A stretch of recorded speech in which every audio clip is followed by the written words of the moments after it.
Hello students, आज हम देखने वाले हैं इंटरनल रिकंस्ट्रक्शन का एक और एक क्वेश्चन। तो आइए पहले क्वेश्चन देख लेते हैं क्या पूछा गया है। From the following is the summary balance sheet of Fortune Limited as on 31 March 2018। तो यहाँ पर आपको फॉर्च्यून लिमिटेड कुछ कंपनी का बैलेंस शीट दिया हुआ है। यहाँ पर आप देख पाएंगे कि कंपनी जो है वो लॉसेस में चल रही है। प्रॉफिट एंड लॉस का अमाउंट दिया हुआ है आपको यहाँ पर। प्रिलिमिनरी एक्सपेंसेस यानी जब कंपनी कोई लॉस में चलती है तो उनके एसेट साइड में फिक्टिशियस एसेट्स दिखते हैं, यानी बेसिकली एक्यूमुलेटेड लॉसेस होते हैं। ठीक है, अब हमें इसको रिस्ट्रक्चर करना है और उसके लिए उन्होंने क्या क्या आपको एडजस्टमेंट्स करने के लिए कहा है वो हम एक एक करके शुरू करते हैं। सबसे पहले कहा गया है कंटीजेंट लायबिलिटी में उन्होंने कहा arrears of cumulative preference dividend था कितने साल का, 2 साल। अरियर्स का मतलब क्या होता है, आउटस्टैंडिंग। तो 2 साल का प्रेफरेंस डिविडेंड हमारा पे करना बाकी था। इसके अलावा claims for damages pending in court of law amount कितना बोला है, 1 लाख। राइट, मतलब किसी ने हमारे वो कोई पार्टी रहेंगे हमारे ऑर्गेनाइजेशन से रिलेटेड, उन्होंने हम पे केस किया हुआ है related to claims for damage, कुछ नुकसान हुआ है उनका, बट उसका केस अभी तक कोर्ट में चल रहा है। तो कंपनी के ऊपर अभी फिलहाल कोई लायबिलिटी नहीं है, बट इन फ्यूचर हो सकती है। राइट, तो ऐसी एक लायबिलिटी है 1 लाख रुपीज़ की। तो कंटीजेंट लायबिलिटी में उसका भी इंफॉर्मेशन दिया गया।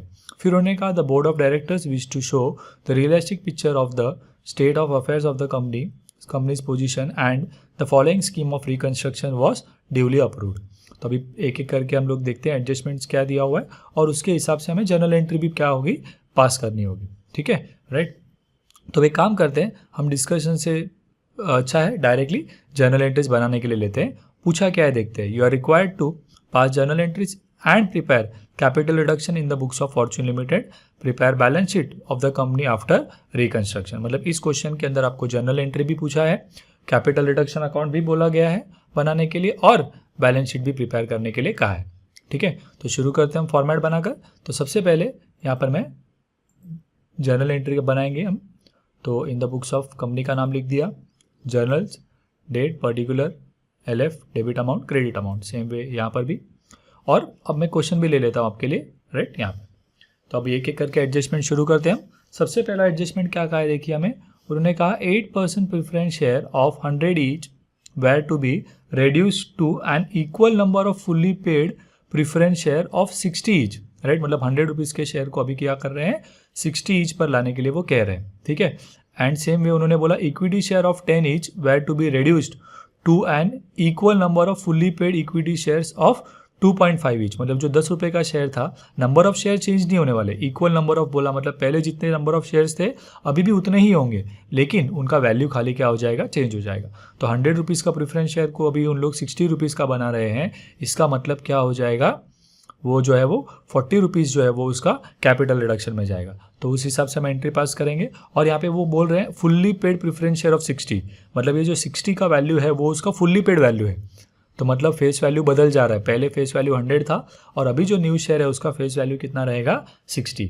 तो पेड अप वैल्यू भी हमें कम करना है, 100 से 60 लाना है, यानी 40 रुपीज़ कम करने वाले हम। और वो जो 60 आया है वही उसका न्यू पेड अप वैल्यू है। तो पेड अप फेस वैल्यू है। तो पेड अप वैल्यू और फेस वैल्यू दोनों चेंज हो रहा है, इसीलिए हम लोग उस हिसाब से एंट्री करेंगे। तो यहाँ पर ओल्ड प्रेफरेंस शेयर जो है वो डेबिट हो जाएंगे, राइट। जो न्यू प्रेफरेंस शेयर होंगे हम क्रेडिट करेंगे और 2 क्या आ जाएगा, कैपिटल रिडक्शन। तो ये जो डिफरेंस आ रहा है अमाउंट का वो कैपिटल रिडक्शन में लिखना है। तो अगर हम बात करें शेयर्स वाइज अमाउंट की, तो प्रेफरेंस शेयर का अमाउंट देखिए कितना था, टोटल 7000 शेयर्स थे, 100 रुपीज़ के हिसाब से 7 लाख अमाउंट था। तो यहाँ पे जब आप ओल्ड डेबिट कर रहे हो तो सभी जगह पे भी नंबर ऑफ शेयर्स तो आपका 7000 ही आने वाला है। ठीक है, तो 7000 इंटू 100 जो ओल्ड आपके डेबिट हो रहे हैं 7 लाख रुपीज़ के, राइट। न्यू जो है आपके उन्होंने क्या बोला, 100 के जगह पे क्या कर देना है, हमें उसको 60 पर लाना है अभी। तो जो न्यू शेयर्स है वो कितने के हैं, 60 के हैं। तो 7000 इंटू 60, तो उसका अमाउंट आ जाएगा यहाँ पे क्रेडिट। और 40 रुपीज़ कम हो गए, राइट। तो वो 40 रुपीज़ हमारा कहाँ जाएगा, कैपिटल रिडक्शन में। तो 7000 इंटू 40 जो है मैं लिख सकता हूँ चाहूँ तो, ये आपने लिखा तो भी चलेगा, नहीं लिखोगे तो भी चलेगा। तो 7000 इंटू 40 के हिसाब से ये अमाउंट मिलेगा आपको 2,80,000। नरेशन में हम लोग इस तरह से लिख देंगे, being reduction of preference shares of 100 each to 60 each.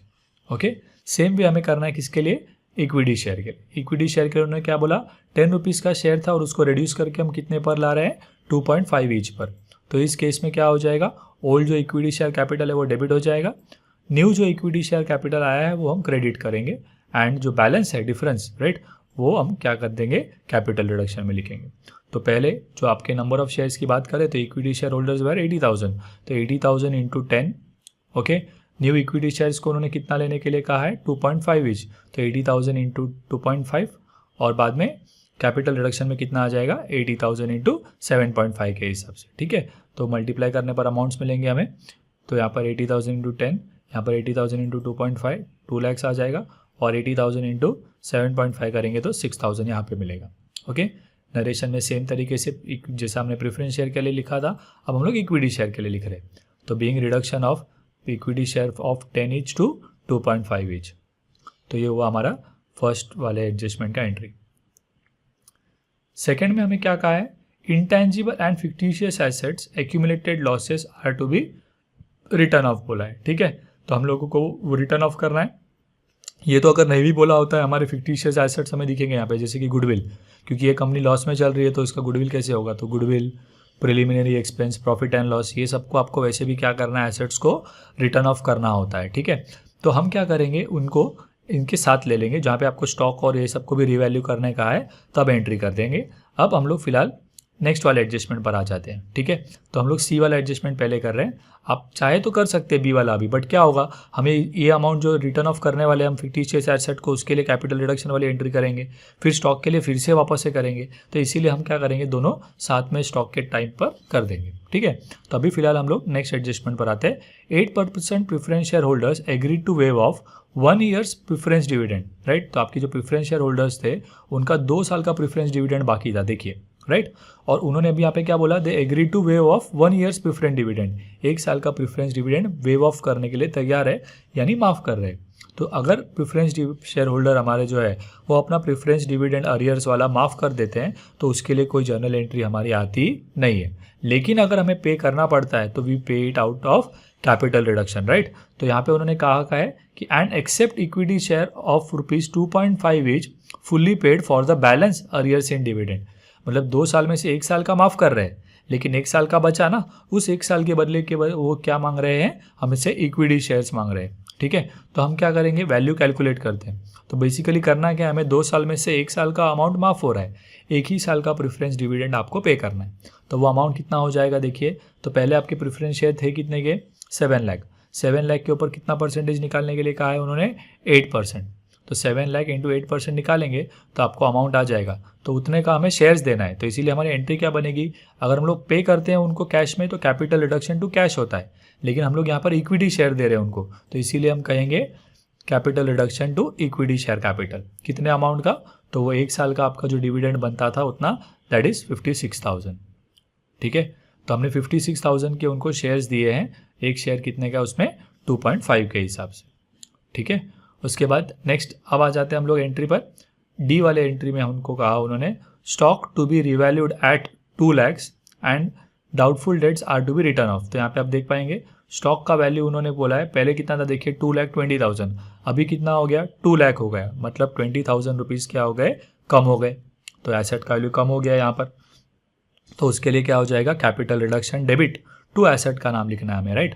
और सेम में उन्होंने कहा है जो डाउटफुल डेट्स है उनको भी रिटर्न ऑफ करना है। तो हमें बैलेंस शीट में कहा है कि हमारे जो डेटर्स है उसमें से हमारे गुड डेटर्स कितने हैं, 3,70,000, और डाउटफुल वाले कितने हैं, 60,000 के।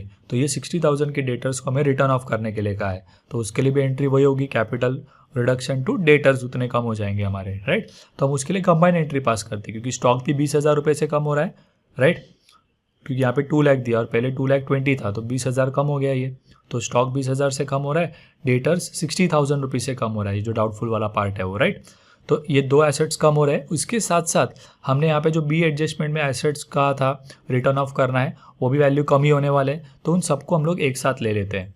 तो मैं नेक्स्ट एंट्री में हमारे बी एडजस्टमेंट और डी एडजस्टमेंट को साथ में ले रहा हूँ, ठीक है। तो हमारे जो भी एसेट के वैल्यू कम होते हैं तो हमारा कैपिटल रिडक्शन क्या होता है, डेबिट होता है। तो एंट्री हो जाएगी capital reduction account debit to, 1 by 1 वो सारे एसेट्स के नाम लिखते हैं हम। तो पहले लिख रहा हूँ मैं गुडविल, जो हमारे इंटेंजिबल एसेट्स है वो ले लेते सारे, इंटेंजिबल और फिक्टिशियस, तो गुडविल आ जाएगा। प्रिलिमिनरी उसका अमाउंट ले लेते हैं, गुडविल के लिए अमाउंट, उसका अमाउंट लेंगे। प्रिलिमिनरी एक्सपेंस में उसका अमाउंट लेंगे हम 10,000, ठीक है। उसके बाद प्रॉफिट एंड लॉस में उसका अमाउंट लेंगे जो दिया हुआ है क्वेश्चन में, 5,40,750। इसके बाद आपको और भी एसेट्स जो अभी कम हुए, स्टॉक पहले यहाँ पे बैलेंस शीट में 2,20,000 दिया था, अब यहाँ पर 2 लाख बोला है केवल, तो अब यहाँ पे क्या हो गया, मतलब 20,000 रुपये कम हो गए। तो वो अभी आपको रिकॉर्ड करना है। मैं इस तरफ ले लेता हूँ, टू स्टॉक करके कितना अमाउंट आ जाएगा 20,000, और टू डेटर्स आ जाएगा आपका कितना अमाउंट 60,000। ओके, ये आने के बाद आपका इसका जो क्रेडिट साइड का पूरा टोटल आएगा वो टोटल आप क्या करेंगे यहाँ पर मेंशन करेंगे। ठीक है, मतलब कैपिटल रिडक्शन के डेबिट साइड में। तो यहाँ पे वो छुप गया है, बट आप टोटल करके यहाँ पे जो अमाउंट आया है वो कैपिटल रिडक्शन के डेबिट में लिख देंगे, और वो अमाउंट होगा आपका 7,95,750। अमाउंट कितना आ जाएगा आपका वहाँ पे 7,95,750 आपका अमाउंट आएगा। ठीक है, होने के बाद हम नरेशन लिखते हैं यहाँ पर कि assets and fictitious assets return of करके। अब नेक्स्ट एंट्री करेंगे इसके बाद। तो अब यहाँ पे आ जाते हैं हम नेक्स्ट एंट्री यानी ई पर। यहाँ पर उन्होंने कहा है 9% debenture holders agreed to take over part of the security of book value 2 lakhs। अभी उन्होंने यहाँ पे क्या सिक्योरिटी में क्या रखा था, लैंड एंड बिल्डिंग। तो डिबेंचर होल्डर्स जो है उन्होंने सिक्योरिटी में लैंड एंड बिल्डिंग अपने पास रखा था, तो वो लोग कह रहे हैं कि कुछ डिबेंचर के बदले वो ये अपना लैंड एंड बिल्डिंग ले जा रहे हैं, लेकिन पूरा का पूरा लैंड एंड बिल्डिंग नहीं।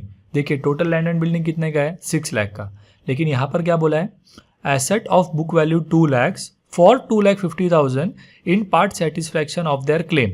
मतलब समझिए यहाँ पर 9% डिबेंचर्स का टोटल अमाउंट कितना था 3,50,000।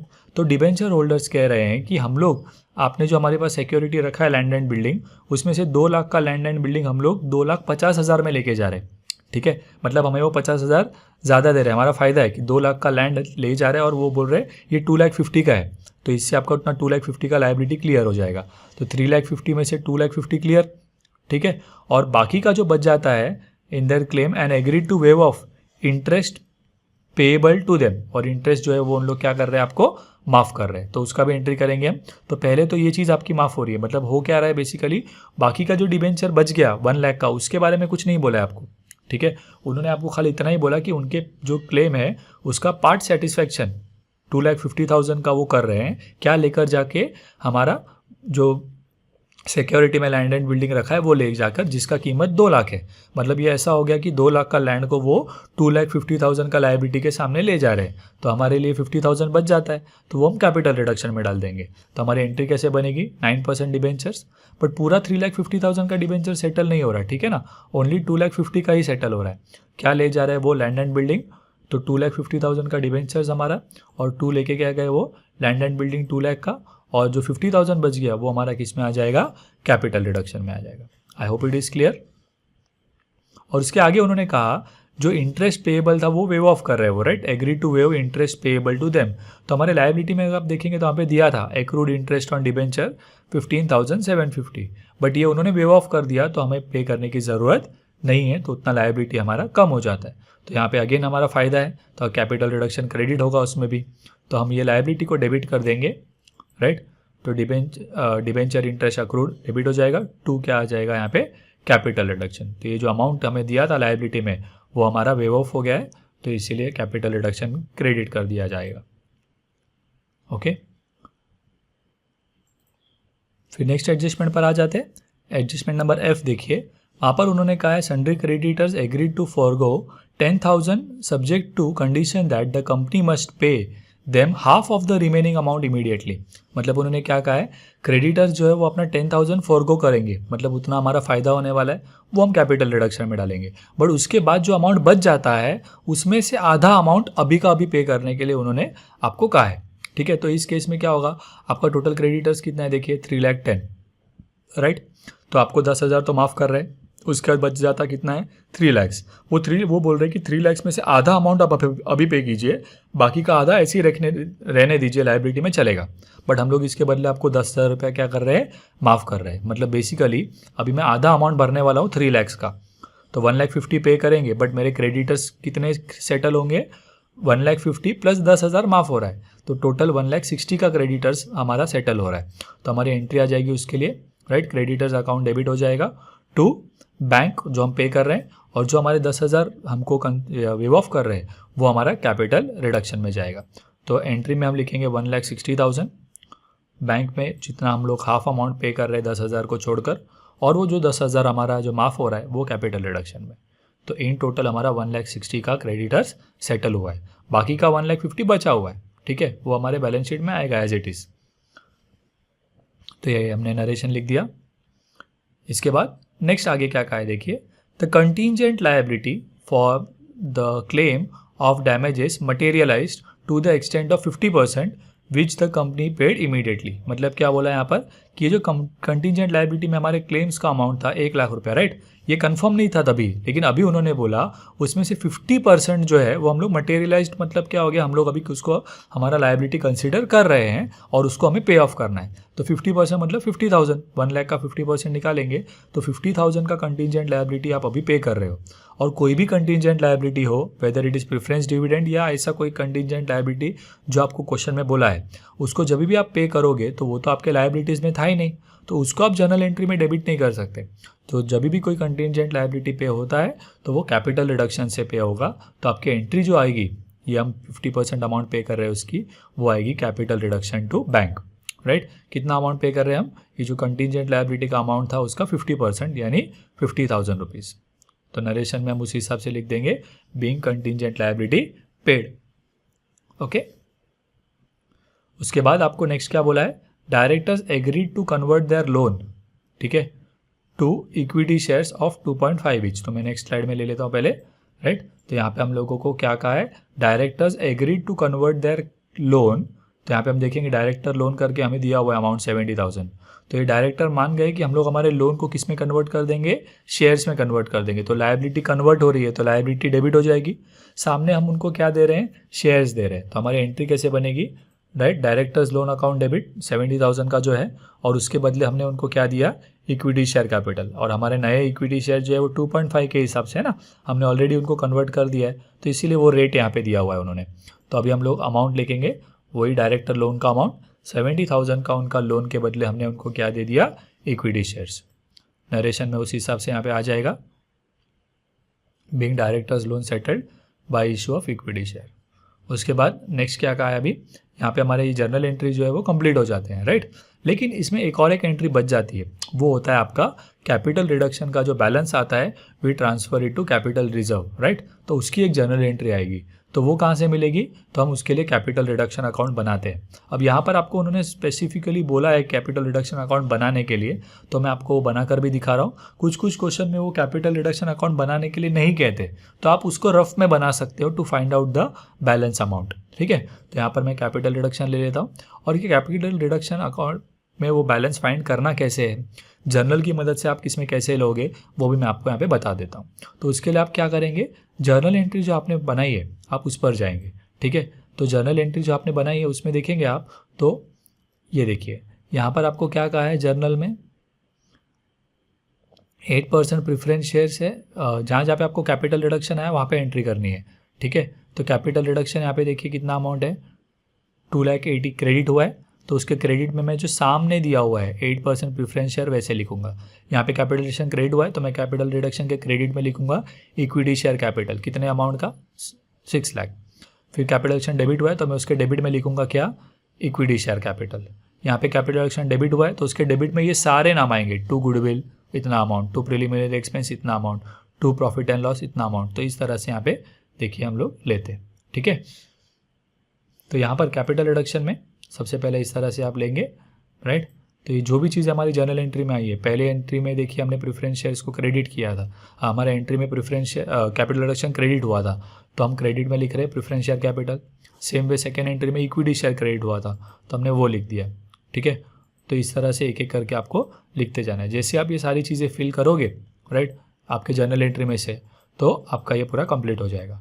बट वो कंप्लीट होने के बाद क्या होगा, जब आप इसे टैली करेंगे, राइट, तो ये टैली नहीं होगा, हमेशा इसका जो है वो आपको डेबिट साइड में बैलेंस मिलेगा, ठीक है। क्रेडिट साइड बड़ा आएगा, हाँ टैली भी हो सकता है, तो इन दैट केस हम कहेंगे कि कैपिटल रिजर्व में कोई बैलेंस ट्रांसफर होगा नहीं, ओके। तो यहाँ पर हमारा क्रेडिट साइड का टोटल बड़ा है 9,55,750, उसे मैं दोनों जगह पर लेता हूँ, और उसमें से मैं डेबिट का वैल्यू टोटल जो आया होगा वो माइनस करूँगा, तो मुझे बैलेंस मिल जाएगा यहाँ पर 54,000, और इसको हम लोग कहाँ ट्रांसफ़र करेंगे, कैपिटल रिजर्व में। और इसी वजह से एंट्री आपकी बनेगी एक और, capital reduction account debit to capital reserve, ठीक है। तो एक लास्ट एंट्री यहाँ पे आ जाएगी जर्नल एंट्री में, capital reduction account debit to capital reserve, कितने अमाउंट के लिए आपका 54,000। ठीक है, नरेशन में हम लोग इस तरह से लिख देंगे, being balance of capital reduction transfer to capital reserve.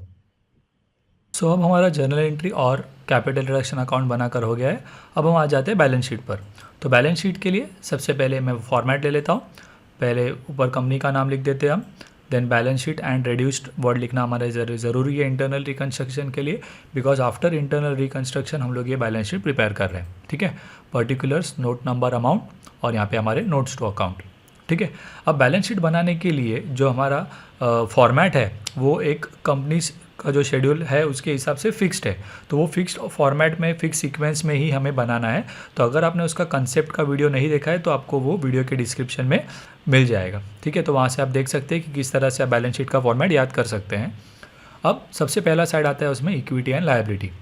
पहला है उसके अंदर कोई भी चीज़ आप अमाउंट लिखेंगे तो इसके लिए आपको ये एक चीज़ याद रखनी है कि कोई भी लायबिलिटी जो है उसका अमाउंट कैसे डिसाइड करेंगे हम कि कितना लिखना है। ठीक है, तो उसके लिए आप पहले क्या करेंगे, कोई भी लायबिलिटी के लिए पहले आप बैलेंस शीट में से उसका अमाउंट ले लीजिए। लेटेस्ट से कि इक्विटी शेयर है तो पहले आप बैलेंस शीट में इक्विटी शेयर कितना था वो ले लीजिए।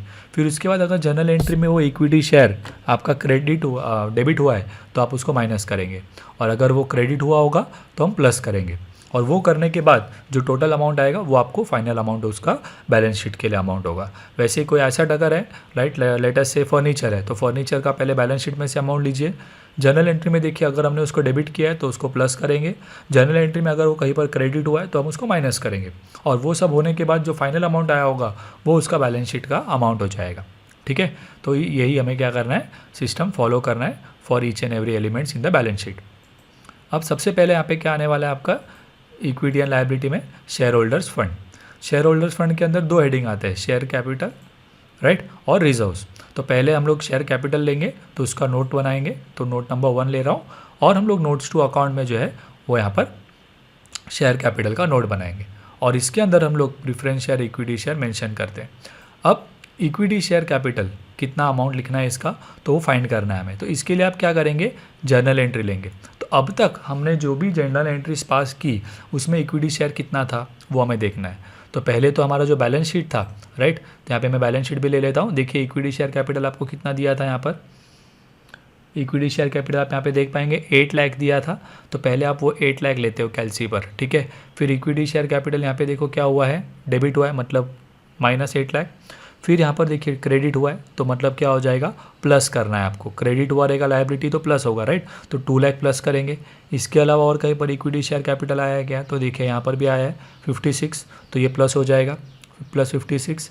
इसके अलावा इक्विटी शेयर कैपिटल कहीं पर आया है क्या, तो यहाँ पे हमको, हाँ, यहाँ पे आया है, देखिए डायरेक्टर लोन में 70, ये भी उसमें क्या हो जाएगा, प्लस हो जाएगा। इसके अलावा नहीं, और नहीं है। तो इतना अमाउंट का जो हमारा टोटल आएगा वो हमारा क्या बनेगा, इक्विटी शेयर कैपिटल का अमाउंट होगा। और वो इक्विटी शेयर कैपिटल का आपका टोटल अमाउंट हो जाएगा यहाँ पे 3,26,000। ठीक है, तो हम लोग उसको यहाँ पे लिख देंगे इक्विटी शेयर कैपिटल। तो 3,26,000 हमारे हैं, बराबर है, लेकिन उसमें एक शेयर कितने का था, 2.5 का था हमारा। तो हम लोग 2.5 से उसको डिवाइड कर देंगे, 3,26,000 को 2.5 से, तो आपको ये नंबर ऑफ शेयर कितना लिखना है वो पता चल जाएगा। ठीक है, ये अमाउंट हमने कैसे निकाला आपको क्लियर है। तो इसी तरह अब हम प्रेफरेंस शेयर का भी अमाउंट निकालेंगे। तो प्रेफरेंस शेयर के लिए अगेन आपको प्रेफरेंस शेयर काउंट करना है। तो कैसे निकालेंगे, देखिए वापस से जर्नल एंट्री ले लेते हैं हम। जर्नल एंट्री जो हमने पास की उसमें प्रेफरेंस शेयर देखिए, पहले बैलेंस शीट में प्रेफरेंस शेयर कितना था आपका 7 लाख, फिर यहाँ पे डेबिट हुआ मतलब 7 लाख -7 लाख 0 हो गया। उसके अलावा यहाँ पे आया 4,20,000 का क्रेडिट हुआ है, मतलब ये प्लस होगा। इसके अलावा और कहीं पर प्रेफरेंस शेयर नहीं है यहाँ पर सब में, राइट, कहीं पर भी प्रेफरेंस शेयर नहीं है, मतलब आपका टोटल प्रेफरेंस शेयर कितने का रहने वाला है, 4,20,000। तो हम वापस आ जाते हैं यहाँ पे। तो यहाँ पर 4,20,000 शेयर से 160 के हिसाब से, राइट, तो 4,20,000 डिवाइड बाय 60 करूँगा तो मेरा नंबर ऑफ शेयर मुझे यहाँ पे पता चल जाएगा। ओके, तो ये दोनों को ऐड करेंगे तो टोटल हमारा शेयर कैपिटल का टोटल हमें मिल जाएगा 7,46,000, जिसे मैं बैलेंस शीट में भी लिख देता हूँ। उसके बाद नेक्स्ट हेडिंग आता है आपका रिजर्व एंड सरप्लस।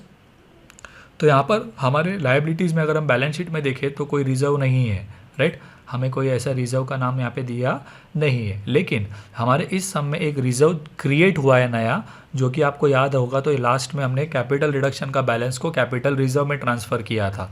तो वो अमाउंट जो कैपिटल रिजर्व में आपने ट्रांसफ़र किया है वो आपके बैलेंस शीट में रिजर्व्स एंड सरप्लस के अंडर दिखेगा। तो यहाँ पर हम लोग रिजर्व एंड सरप्लस में मैं यहाँ पे लिख देता हूँ, राइट, कैपिटल रिजर्व करके। पहले तो इसका अमाउंट नील था, लेकिन यहाँ पे जो भी अमाउंट आया है वो कहाँ से ऐड होकर आया है, कैपिटल रिडक्शन से ट्रांसफ़र होकर आया है, कितना, 54,000। ठीक है, तो कैपिटल रिजर्व पहले कुछ नहीं था, लेकिन इसमें अमाउंट ऐड हो गया है किसका, कैपिटल रिडक्शन से आकर। तो इसीलिए आपका टोटल रिजर्व एंड सरप्लस में कितना अमाउंट आ जाएगा, 54,000 आ जाएगा कैपिटल रिजर्व का। ठीक है, तो ये हो जाता है हमारा share holders fund. Share holders fund के बाद हमें नेक्स्ट लेना है नॉन करंट लायबिलिटी। अब नॉन करंट लायबिलिटी के अंदर 4 मेन हेडिंग्स है, बट हमारे इस सम के अंदर ओनली जो आइटम्स आए होंगे हम वही लिखने वाले, राइट। तो अभी सबसे पहला उसमें क्या आता है, लॉन्ग टर्म बोरोइंग्स। तो अभी यहाँ पे उन्होंने लॉन्ग टर्म बोरोइंग्स में हमें दिया हुआ है, डिबेंचर या लोन जो होता है वो हमारे लॉन्ग टर्म बोरोइंग्स में आते हैं, बट अभी यहाँ पर हम लोगों को दिया हुआ है, तो हम लोग यहाँ पे लिख रहे हैं लॉन्ग टर्म बोरोइंग्स में। लोन तो नहीं है हमें, बट हमें क्या दिया हुआ है, डिबेंचर है। लोन था, बट वो लोन डायरेक्टर लोन था, वो तो हमारा डेबिट हो गया है, क्योंकि यहाँ पे देखिए डायरेक्टर लोन पहले कितना था, 70,000। अब यहाँ पे वो डेबिट हो गया, मतलब वो ज़ीरो हो गया, राइट। इसके अलावा डायरेक्टर लोन तो और कहीं है ही नहीं, तो फिर लॉन्ग टर्म बोरोइंग में वो नहीं आएगा। और डिबेंचर है, तो उसका देखते हैं अभी। डिबेंचर पहले कितना दिया था, देखिए बैलेंस शीट में 3,50,000 था। जर्नल एंट्री में आप चेक कीजिए डिबेंचर कहाँ पर है, तो आपने यहाँ पर डिबेंचर होल्डर्स को पे किया था, डेबिट हुआ था, राइट। तो कितना पे डेबिट होना है, 2,50,000, तो वो माइनस करेंगे हम, तो 3,50,000 में से 2,50,000 गया। इसके अलावा और कहीं पर डिबेंचर दिया है क्या, नहीं, तो फिर हमारा 1,00,000 अमाउंट बचा, वही हमारा क्या हो जाएगा, डिबेंचर के लिए आ जाएगा। तो यहाँ पर एक ही लॉन्ग टर्म बोरोइंग था खाली, इसीलिए हम लोग नोट्स टू अकाउंट नहीं बना रहे। वो सिंगल नाम है अगर, तो हम डायरेक्टली लिखकर उसका अमाउंट यहाँ पे लिख सकते हैं। ठीक है, अगर किसी हेडिंग के अंदर 2 नाम है तो उसको फिर आप नोट्स टू अकाउंट बनाकर लिखिए। अगर सिंगल नाम है तो आप डायरेक्टली इस तरह से लिखोगे तो भी चलेगा। ठीक है, लॉन्ग टर्म बोरोइंग के अलावा नॉन करंट लायबिलिटी का और कोई भी एलिमेंट यहाँ पे सम में दिया नहीं है हमें, तो इसीलिए हम लोग वो क्या कर रहे हैं, कम स्किप कर रहे हैं और डायरेक्टली नेक्स्ट हेडिंग पर जाएंगे, that is current liabilities. Current liabilities में सबसे पहले क्या आता है वहाँ पे, शॉर्ट टर्म बोरोइंग्स, तो वो नहीं दिया हुआ है। सेकंड आता है आपका ट्रेड पेएबल, तो ट्रेड पेएबल आपको दिया हुआ है, क्रेडिटर्स जो होता है वो आपका ट्रेड पेएबल में आता है, राइट। तो वो हम लिखेंगे ट्रेड पेएबल, और वो क्रेडिटर्स का अमाउंट कितना है वो अभी आपको फाइंड करना है। तो सब में देखिए क्रेडिटर आपको दिया था 3,10,000। जर्नल एंट्री में देखिए कहीं पर क्रेडिटर्स आया है क्या, तो यहाँ पे देखिए आया है क्रेडिटर्स, आपने उसको डेबिट किया है कितने अमाउंट से, 1,60,000। तो 3,10,000 में से आप 1,60,000 डेबिट हुआ है, मतलब माइनस कर दोगे तो कितना अमाउंट बच जाएगा, 1,50,000 बच जाएगा, राइट। और कहीं पर क्रेडिटर्स आया नहीं है, तो आपका क्रेडिटर्स का अमाउंट कितना हो जाएगा, 1,50,000। ये भी सिंगल आइटम था ट्रेड पेएबल के अंदर, इसीलिए हम लिख रहे हैं। अगर क्रेडिटर्स होता, बिल्स पेएबल होता, अगर दो आइटम, एक से ज़्यादा आइटम्स है, तो फिर हमें नोट्स टू अकाउंट बनाकर ही उसको लिखना पड़ेगा। ठीक है, अब इसके बाद आ जाते हैं हम लोग नेक्स्ट पार्ट पर। तो करंट लायबिलिटी में इतना ही है, और कोई करंट लायबिलिटी भी अगेन दी गई नहीं है। तो हम लोग इसका टोटल करेंगे तो इक्विटी एंड लायबिलिटी का आपको टोटल हो जाएगा। ठीक है, और ये टोटल आ जाएगा आपका 10,50,000। इसके बाद एसेट स्टार्ट करते हैं। तो एसेट्स में आपका हेडिंग 2 आते हैं, नॉन करंट एसेट्स और करंट एसेट्स। सबसे पहले हम लोग नॉन करंट एसेट्स लेते हैं, उसके अंदर आपको पहले क्या लिखना होता है, आपके फिक्स एसेट्स जो होते हैं, टेंजिबल एसेट्स वो। ठीक है, अब फिक्स एसेट्स ये सब में जो दिए हुए हैं उसका हम लोग नोट बनाएंगे, राइट, टेंजिबल एसेट्स का। तो हम लोग नोट नंबर 3 लिखकर टेंजिबल एसेट्स यहाँ पर मेंशन करेंगे। अब उसमें कौन से एसेट्स हैं, तो सबसे पहला हम लोगों को दिया था लैंड एंड बिल्डिंग। तो क्वेश्चन में देखिए लैंड एंड बिल्डिंग टोटल कितना दिया था, 6 लाख। ठीक है, लेकिन वो 6 लाख में से आपने यहाँ पर लैंड एंड बिल्डिंग कितना दिया है, यहाँ पे डिबेंचर होल्डर्स को पे किया ना लैंड एंड बिल्डिंग, और कहीं पर लैंड एंड बिल्डिंग नहीं है, ये एक ही लैंड एंड बिल्डिंग दिया है, डिबेंचर होल्डर्स के इसमें क्रेडिट हुआ है, तो ये लेस हो जाएगा। इसके अलावा और कहीं पर भी लैंड एंड बिल्डिंग नहीं है, तो यहाँ पर आ जाता हूँ मैं, यहाँ पर टोटल पहले अमाउंट लिखता हूँ लैंड एंड बिल्डिंग के बैलेंस शीट के हिसाब से 6 लाख, और उसमें से वो 2 लाख रुपीज़ जो हमने डिबेंचर होल्डर्स को दिया, टेकन ओवर किया उन्होंने, वो 2 लाख हमने माइनस कर दिया, जितना उसका बुक वैल्यू था वही माइनस करेंगे। ठीक है, और बैलेंस अमाउंट आपको पता चल जाएगा उसका। ठीक है, उसके बाद वो हम लोग यहाँ पे लिख देते हैं। बाकी जो आपके देखिए एसेट्स आप देखेंगे तो लैंड एंड बिल्डिंग एक ही आपका टेंजिबल एसेट है, स्टॉक इन्वेंटरीज में जाएगा, डेटर ट्रेड रिसीवेबल में जाएगा, बैंक जो होता है वो कैश एंड कैश इक्विवेलेंट में आता है, और बाकी जो है गुड्स अपना goodwill, preliminary expense, profit and loss, ये सारे आपके फिक्टिशियस एसेट्स थे, इनको आपने ऑलरेडी कैंसिल कर चुके हैं, तो वो तो ज़ीरो हो जाने वाले हैं। ठीक है, तो इतना ही आइटम आपका जो है वो फिक्स एसेट का आने वाला था, लेकिन उसके अंदर ये एडजस्टमेंट था, इसीलिए हमने क्या किया, नोट के थ्रू बताया। ठीक है, फिक्स एसेट के बाद नेक्स्ट आपका हेडिंग आएगा यहाँ पे करंट एसेट्स। करंट एसेट्स में क्या आ जाता है आपका, इन्वेंटरीज, मतलब आपका स्टॉक। तो अगर स्टॉक की बात करें तो यहाँ पे देखेंगे उसका वैल्यू, देखिए स्टॉक में पहले कितना दिया था, 3,20,000, और यहाँ पे उन्होंने बोला था पहले ही कि स्टॉक का वैल्यू अभी कितना हो गया, 2 लाख हो गया, राइट। और यहाँ से भी आप देख सकते हो कि पहले आप स्टॉक का 2,20,000 आप लेते हो, और यहाँ पे जर्नल एंट्री में आप देखोगे तो स्टॉक को आपने क्रेडिट किया है 20,000, और अगर एसेट कोई क्रेडिट होता है मतलब उतना माइनस करना है आपको, तो 2,20,000 में से वो 20,000 माइनस करोगे तो आपको स्टॉक का वैल्यू कितना आएगा, 2 लाख आएगा। तो इन्वेंटरीज के लिए इसी तरह से हम लोग लिख सकते हैं, 2,20,000 था, उसमें से 20,000 रिटर्न ऑफ हो गया, तो अमाउंट कितना आ गया, 2 लाख आ गया। आप अगर चाहो ये नहीं लिखना है, आप डायरेक्टली इन्वेंटरीज में स्टॉक करके 2 लाख लिखना चाहते हो तो भी चलेगा। ठीक है, इन्वेंटरीज के बाद नेक्स्ट हेडिंग आएगा आपका ट्रेड रिसीवेबल, उसमें आ जाएगा डेटर्स। तो डेटर्स के लिए हम लोगों को उन्होंने क्या बोला था, टोटल डेटर्स देखिए यहाँ पे कितना था, 4,30,000, बट उसमें से हमने डेटर्स यहाँ पे देखिए क्रेडिट किया था ना 60,000 का, तो उतना लेस हो जाएगा, तो बचा हुआ अमाउंट हम लोग वहाँ पर लिखेंगे। तो डेटर्स के लिए भी हम लोग नोट बनाते हैं इसी तरह से।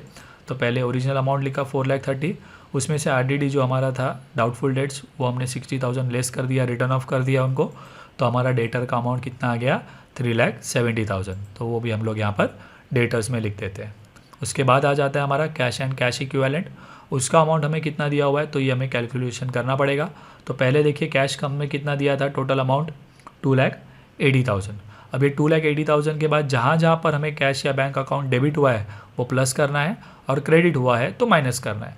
तो यहाँ पे देखिए यहाँ पर तो कहीं पर कैश नहीं है, राइट, यहाँ पे देखिए क्रेडिट हुआ है तो ये 1,50,000 हम माइनस कर देंगे। फिर यहाँ पर 50,000 अगेन पे किया हमने, तो ये भी माइनस कर देना पड़ेगा।